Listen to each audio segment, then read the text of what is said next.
السلام علیکم ورحمۃ اللہ وبرکاتہ۔ میری بات سنو، چاہے تم لڑکی ہو چاہے تم لڑکے ہو، پورے غور و فکر سے اور دل سے اور پوری سننا۔ تمہارے دل میں بھی گلے شکوے ہیں نا کہ کوئی نہیں ہے تمہارا؟ کسے بتاؤں اپنے دل کے راز؟ یہ دنیا میرے ساتھ ایسا کیوں کر رہی ہے؟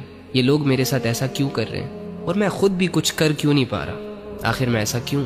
جب انسان دنیا کی زندگی کو ہی سب کچھ سمجھ لیتا ہے نا، تو واللہ ہی وہ اس سٹیج پر چلا جاتا ہے کہ دنیا کی زندگی اسے سمجھ نہیں آتی۔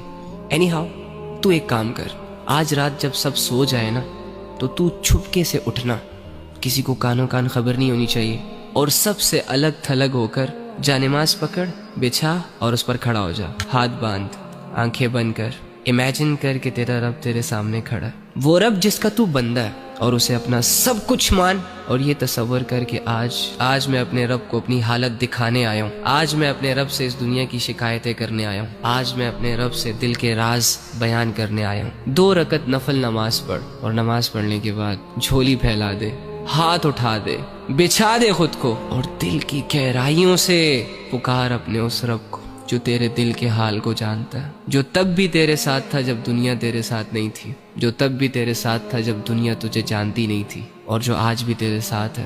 وہ اکیلا کافی ہے تجھے سنبھالنے کے لیے۔ اگر تو گر چکا ہے تو وہی تجھے اٹھا سکتا ہے۔ اس یقین، اس امید، اس تصور کے ساتھ اپنا حال دل اپنے رب کو سنا۔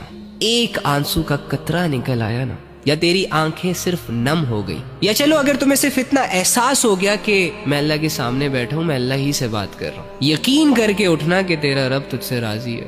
اللہ کے سامنے کھڑے وہی ہوتے ہیں جن کو اللہ کی ضرورت ہوتی ہے۔ تو اللہ کے بندو، آپ کے مسئلے کس نے حل کرنے ہیں؟ عاملوں نے؟ کالے جادو والوں نے؟ کس نے کرنے آپ کے مسئلے حل؟ اللہ نے کرنے ہیں نا۔ تو اللہ کہاں ہے؟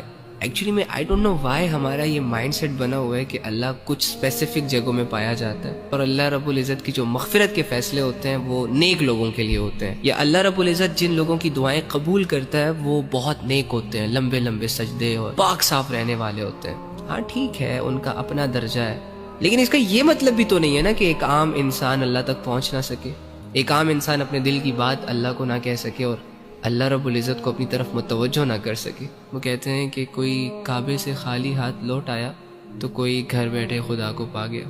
آپ کو نہیں لگتا کہ جو کمزور ہوتے ہیں، جو عام لوگ ہوتے ہیں، جو مظلوم اور فقیر قسم کے لوگ ہوتے ہیں، جو خالی ہاتھ ہوتے ہیں، معاشرے کو زیادہ تر ترس انہی لوگوں پر آتا ہے؟ تو اگر آپ اپنے آپ کو یہ مان بیٹھے ہیں کہ ہم گنہگار ہیں، ہم بدکار ہیں، تو دوسری جانب یہ بھی تو یقین کر سکتے ہیں نا کہ اللہ رب العزت آپ کی طرف زیادہ رجحان کرے گا۔